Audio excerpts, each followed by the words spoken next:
لو الحكاية فيها إن فيتو.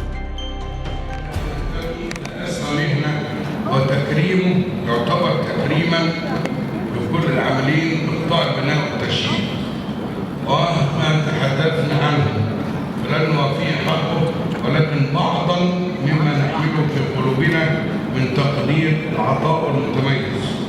عرفته زميلا عام 72 ثم اخا وصديقا، وعرفته وزيرا ورئيسا للوزراء.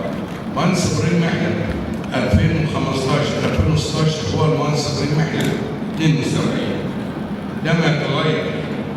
وفيا مخلصا اصيلا، شهما صبورا، محبا للعمل، صادق القول، صاحب شخصيه قادره على اداره الامور بحكمه، زميلي واخ